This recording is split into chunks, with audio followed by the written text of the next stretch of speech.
please? Yes, sir.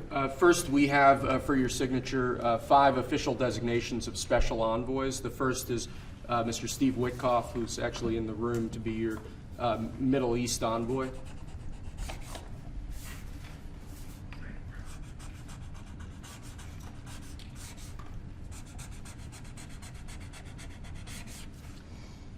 Where is Steve?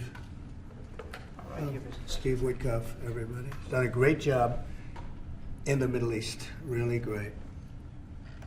But we'll see how it all turns out. It's complex, but I think he's going to do very well. Next, we have Mauricio Claver Caron to be your special envoy to Latin America, sir. Okay, good man.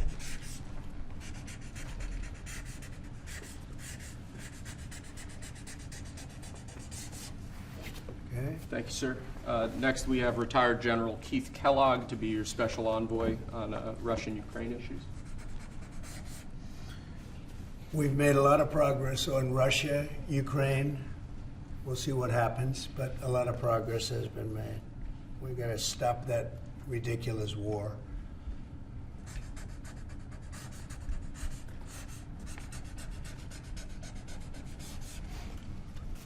Okay. Thank you, sir.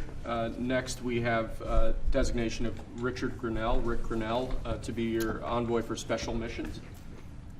I sent him to California to turn on the water. We turned it on. It was not easy because we had to go through a lot of environmentalists that are causing a lot of problems. And we have billions of gallons of water. It was on 3 days ago. You probably saw. It should have gotten a lot of press, but it didn't get much. All we're doing is giving Los Angeles and the entire state of California virtually unlimited water, which they could have done 5 years ago, which I told them they should do, but the environmentalists stopped them. And we opened it, and we did it regardless of the state. And now the state seems to be very happy. I spoke with Gavin Newsom, and he's very happy. I almost called him by the other name, didn't I? My little nickname for him. But I think they're all happy. They have a lot of water in California. Too bad we didn't have it about 2 months ago, right? Mr. President, That was, by the way, that was a big move. We have, I don't know if you saw the pictures that were released of the water pouring down from the Pacific Northwest and Canada and lots of other places. And it's a pretty amazing sight. Mr. President, Rick Grinnell had a big Friday trip as well. He had a very big Friday trip. You're right. We'll talk about that. He's a good man, Rick. Lastly, sir, we have a designation of Mark Burnett as your special envoy to the United Kingdom. You know who Mark Burnett is? I figure he should be good. He certainly done a great job. A friend of mine and very talented guy. We have very talented people working for us. I'll hold that one up because Mark gets so much television. We'll hold it up, right? He'll be thrilled to see it. He's going to do a good job. Thank you, sir. Next, your administration has smashed records for appointing large numbers of highly qualified, capable people at all levels of the federal government. These are 28 sub-cabinet level officials being appointed to a number of different departments and agencies. Some of them are quite important positions like departmental general counsels, but these are people who have been pre-vetted and have received your approval previously. Very good.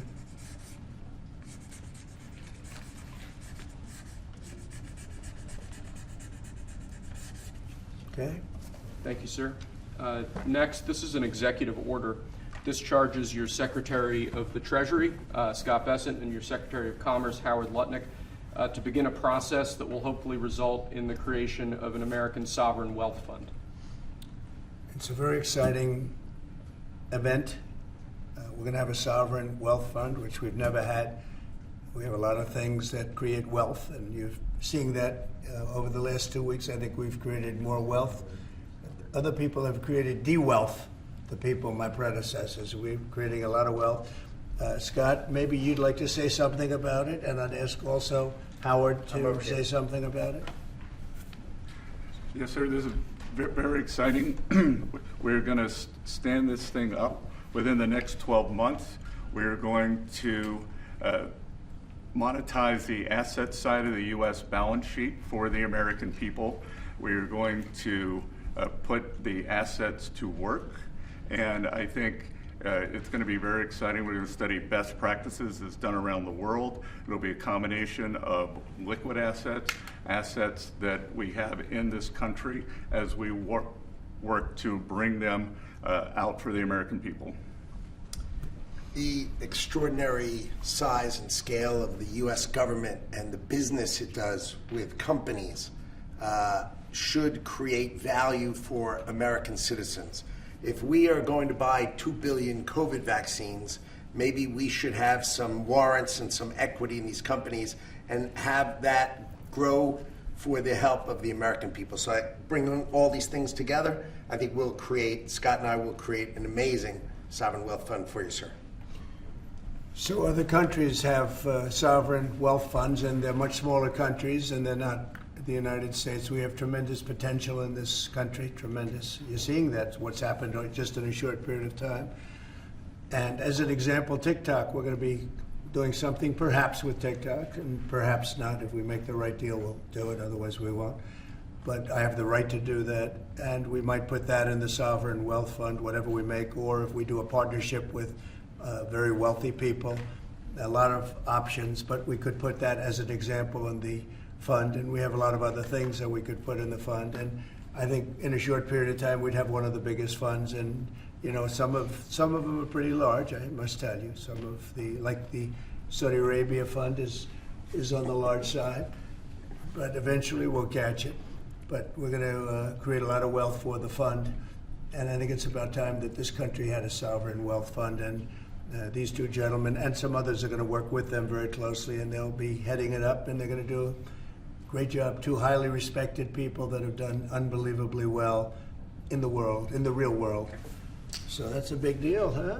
Yes, sir. I think it's going to create value and be of great strategic importance.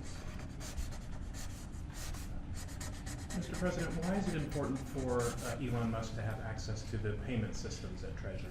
Well, he's got access only to letting people go that he thinks are no good if we agree with him, and it's only if we agree with him.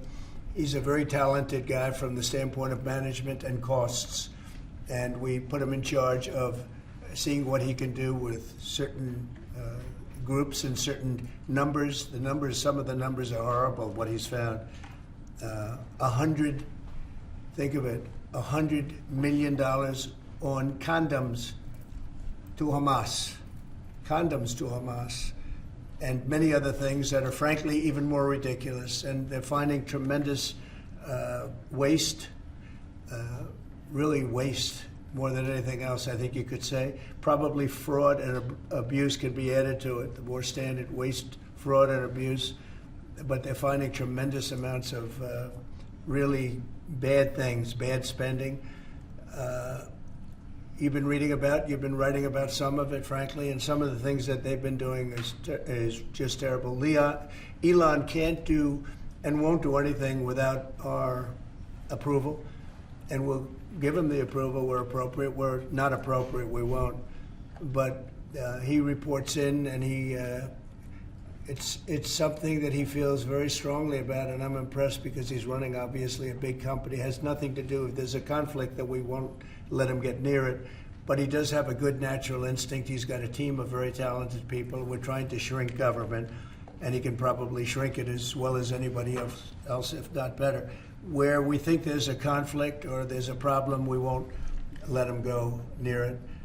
But he has some very good ideas, and we have a lot of very other talented people also. We're bringing in the most talented people in the world. By the way, we just unrelated, but we have two of the most talented people in the world, the legendary Rupert Murdoch and Larry Ellison. So they are two legends in business, publishing, and probably every other. Rupert is Larry pretty much in a class by himself, right? I mean, although you may have a couple of bucks more, I don't know. But Rupert is in a class by himself. He's an amazing guy, and Larry is Larry. Larry's one of the most serious players anywhere in the world. So it's an honor to have you.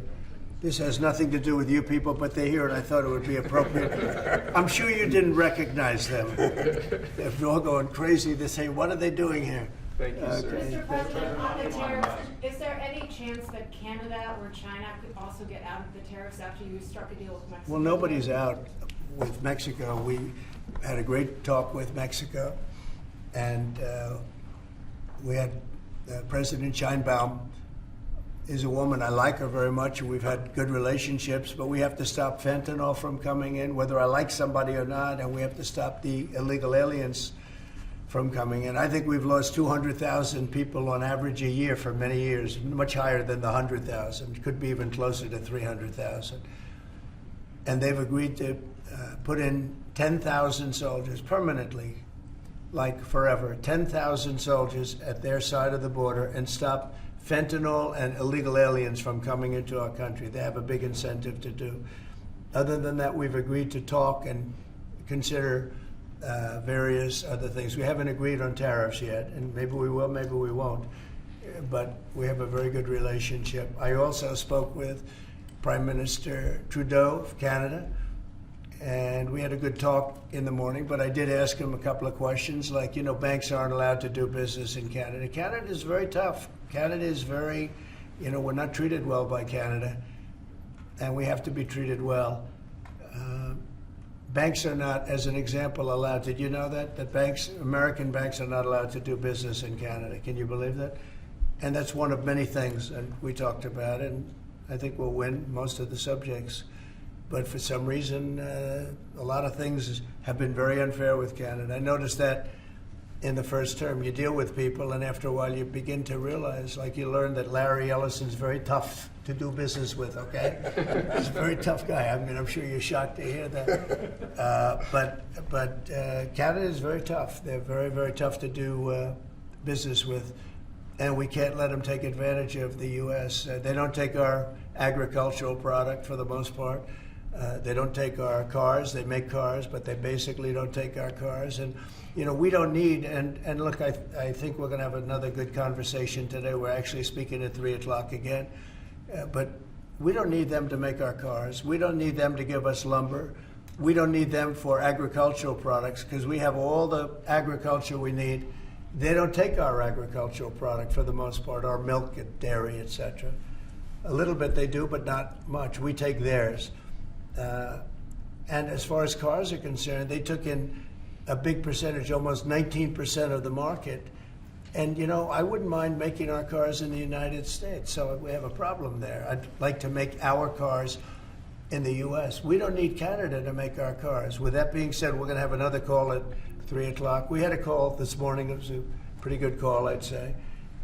So the call with Mexico went very well in the sense that they're very strong now on the border. They're going to put soldiers there. So, actually, they're best military soldiers, and they're going to be at the border, 10,000. That's a lot of soldiers, and they want to protect it also. They don't want people running through Mexico, coming through Mexico to come into our country. So they're going to do that, and then we're going to talk about other things over the next 30 days. We're going to have Scott, Howard, and Marco Rubio, Secretary of State, lead the delegation, and we're going to have a big negotiation with Mexico. I'll be involved too, and President Sheinbaum will be involved to see whether or not we can work something out on the tariffs. What about China, sir? Fentanyl in China. China will be speaking to China probably over the next 24 hours. On fentanyl in China, President Trump. We don't want fentanyl coming into our country. Now, we had another big thing, speaking of China. China's involved with the Panama Canal. They won't be for long, and that's the way it has to be. Marco just got back, as you know. He's in the process of coming back. I guess he's almost back by now. And he had a very long conversation with the leader of Panama, the respected man, and some others, the entire leadership group. And we're trying to work a deal on the Panama Canal. The Panama Canal was given foolishly years ago it shouldn't have been happened, years ago to Panama, like Jimmy Carter and the group. We lost 38,000 people building the Panama Canal, like one of the great wonders of the world. It's the biggest job we've ever built, the biggest project we've ever built in this country, dollar-wise and every other way.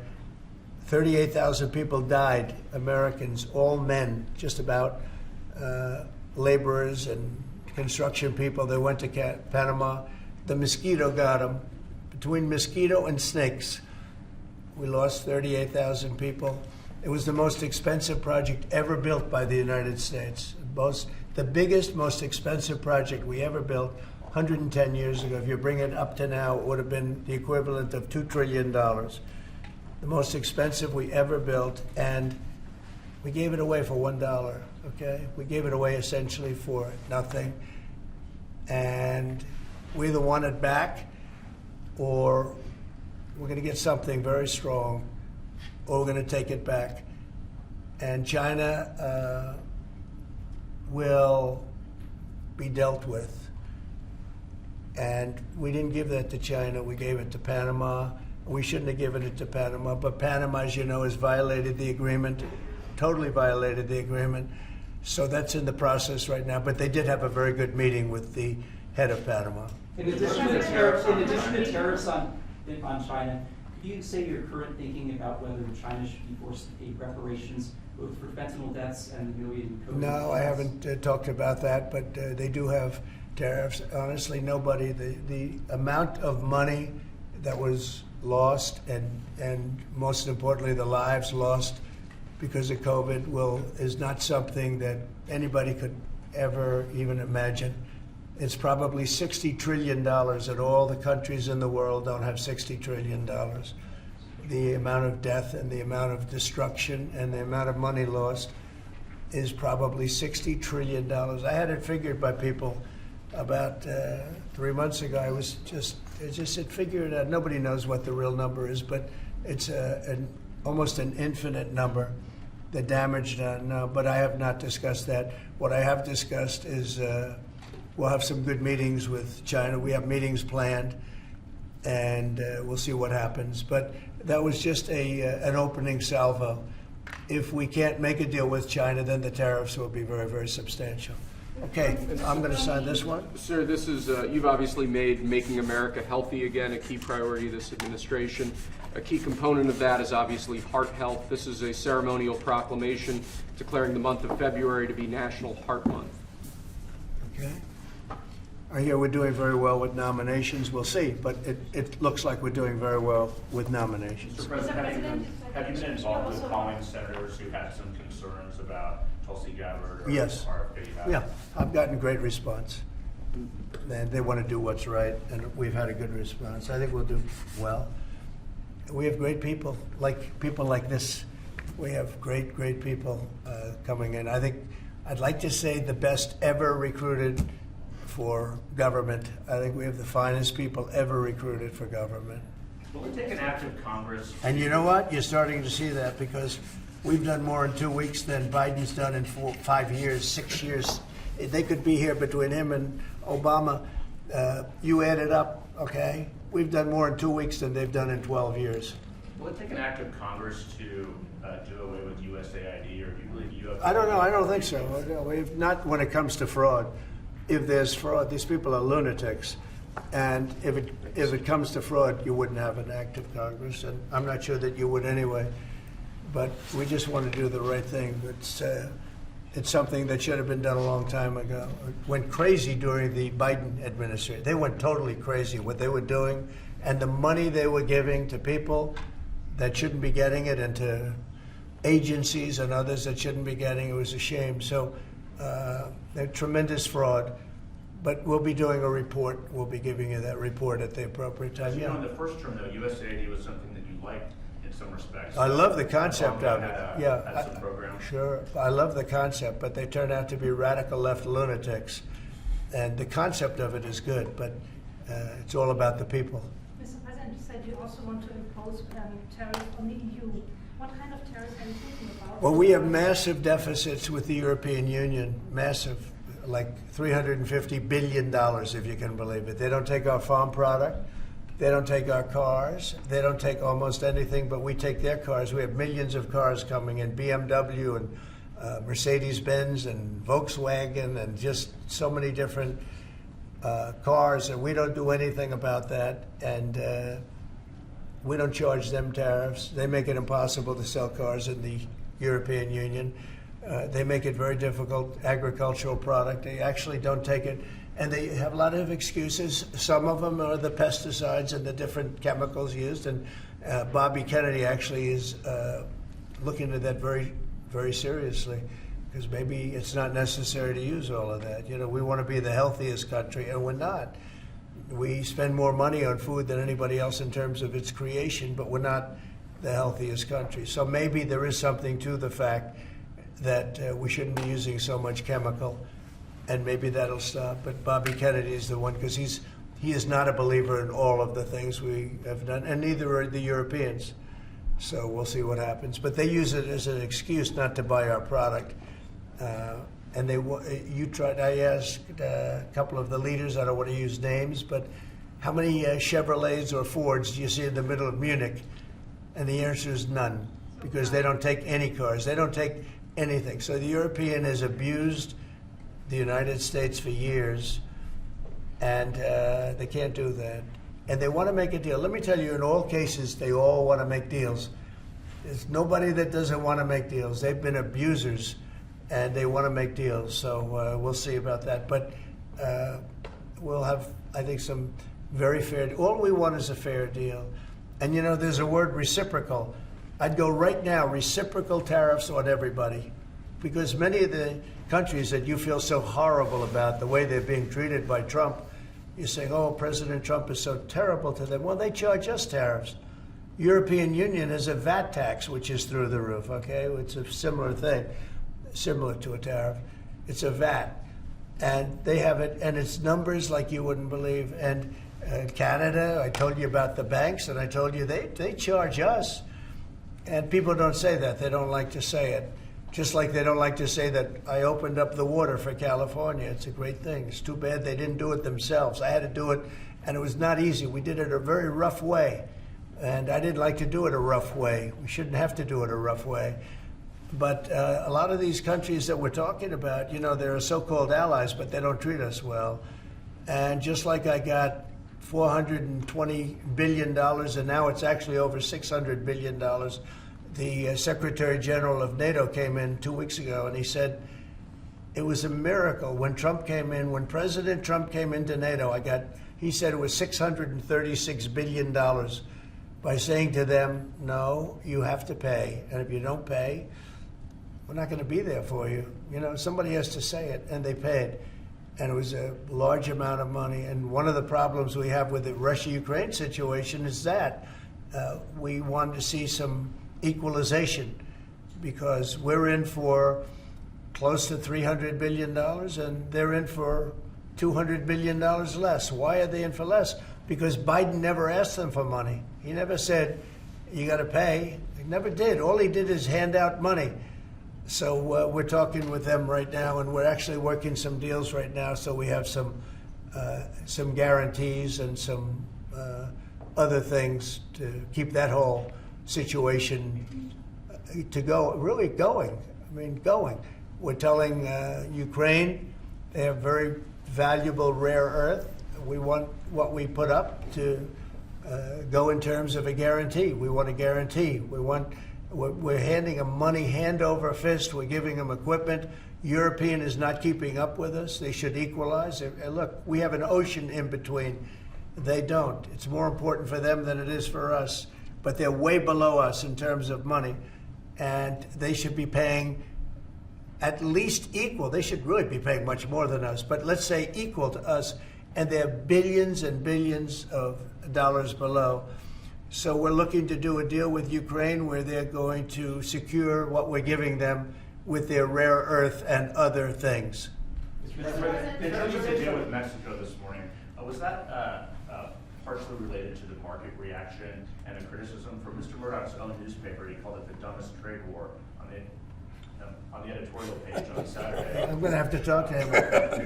Market reaction or concern about, I've been right over the Wall Street Journal many times, I will tell you that. I don't agree with him on some things. No, it's not only is it not dumb, you're going to see. Every single one of those countries is dying to make a deal. You know why? Because they're ripping us off really badly. And the United States is tired of being just being ripped off. And that's why we have $36 trillion in debt. We have it for a reason, because we make bad deals with everybody. And we don't allow that anymore. So the Wall Street Journal is wrong, because very simply, every single country that you're writing about right now is dying to make a deal, because the deals they have right now are so good and so good for them and so profitable for them. You didn't know that Canada didn't allow our banks. You didn't know all of these different things. And I think in the end, you're going to see that either very, very substantial tariffs are going to be paid by them, or they're going to make some kind of a deal. Sir, Or did Mexican President Sheinbaum? Did what? Did you blink this morning? There was no blinking. No, she's a wonderful woman, but she did agree to 10,000 soldiers on the border. I would say that's a lot. Would you say that's pretty good? 10,000 soldiers on the border? Sir, And the 10,000 soldiers are going to keep illegal aliens out, and they're going to keep them out, seriously out, and otherwise they're going to have a big penalty. Mexico is going to be penalized. They're not going to come through Mexico anymore, and they're not going to let the fentanyl come in from China. And China hopefully is going to stop sending us fentanyl. And if they're not, the tariffs are going to go substantially higher. Sir, just to clarify, when you said about Ukraine earlier, the rare earths, is that something you want them to give the rare earths to the United States? Yeah. Okay. I want to have security of rare earth. We're putting in hundreds of billions of dollars. They have great rare earth, and I want security of the rare earth. And they're willing to do it. Sir, Mr. you mentioned earlier that President, you on want Canada, when you talk to Justin Trudeau again, is there anything he can give you at 3 p.m. when you talk again to also I don't secure know. a pause, I don't know. like you said with I Mexico? don't know. We have big deficits with Canada, like we do with all countries. I mean, I look at some of the deals made, I say, who the hell made these deals are so bad? But with Canada, I have a talk with him, and you maybe know or maybe not. We're going to meet again or talk again at 3 o'clock, Yeah. right after my next meeting, and we'll see what happens. I Anything can't on tell the you what's banks going to happen. You mentioned that he could agree to change your mind on the tariffs? Well, we can always, but look, what I'd like to see, Canada become our 51st state. We give them protection, military protection. We don't need them to build our cars. I'd rather see Detroit or South Carolina or any one of our, Tennessee, any one of our states build the cars. They could do it very easily. We don't need them for the cars. We don't need them for lumber. We don't need them for anything. We don't need them for energy. We have more energy than they do. We don't need them for energy. So I say, why are we doing this? Why are we willing to lose between $100 billion and $200 billion a year? We don't need them. As a state, it's different. As a state, it's much different. And there are no tariffs. So I'd love to see that, but some people say that would be a long shot. If people wanted to play the game right, it would be 100% certain that they'd become a state. But a lot of people don't like to play the game because they don't have a threshold of pain. And there would be some pain, but not a lot. The pain would be really there. So we're going to meet again by phone at 3 o'clock, and we'll let you know. On Israel, President Trump, you're prepared to meet with Benjamin Netanyahu. Coming in tomorrow. Yes, you've mentioned in the past you're concerned about Israel being too small geographically.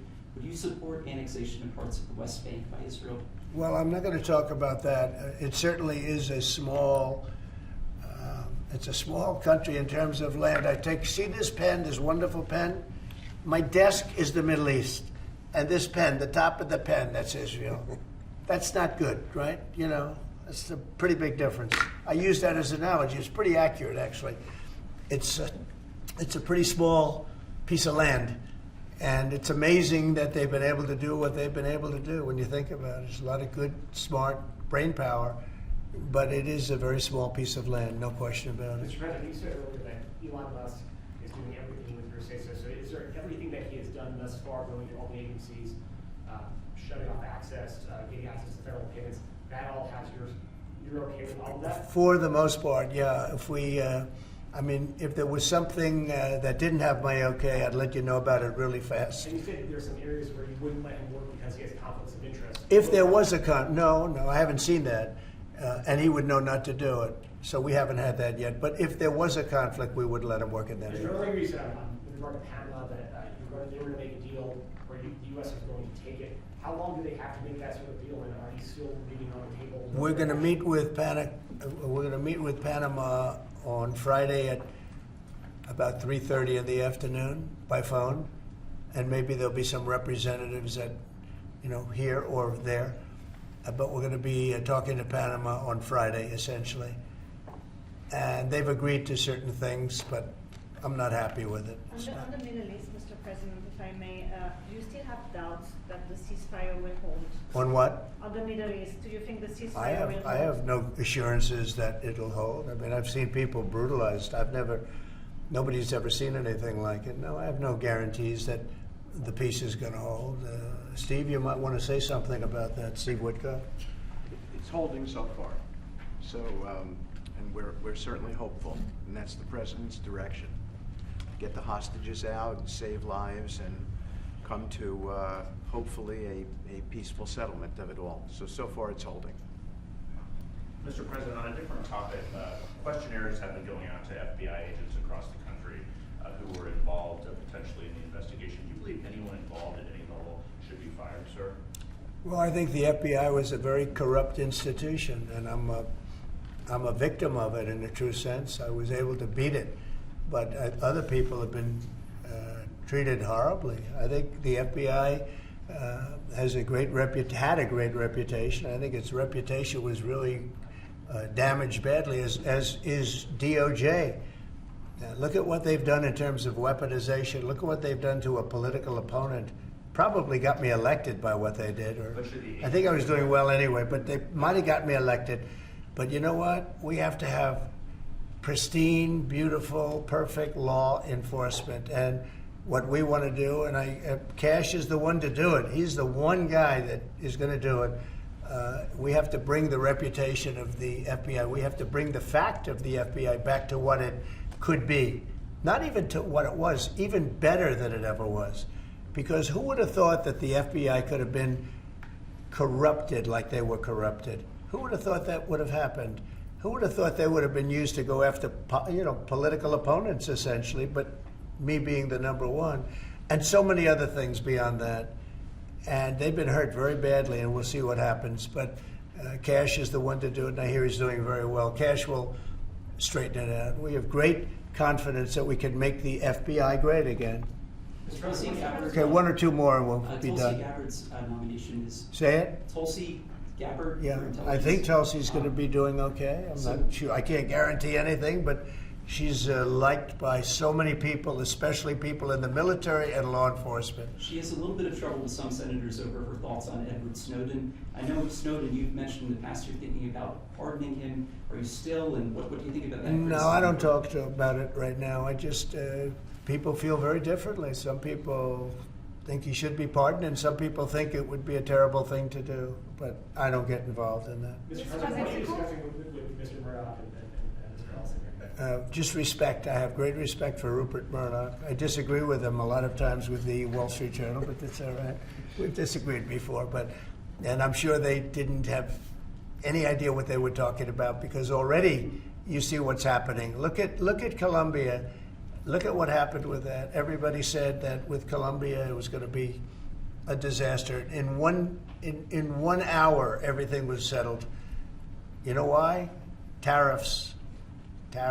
Without tariffs, they wouldn't have been the same way. They would not have treated me the way they treated me, which was extremely nicely. And I don't want to use countries, I don't want to use names, but tariffs are very powerful, both economically and in getting everything else you want.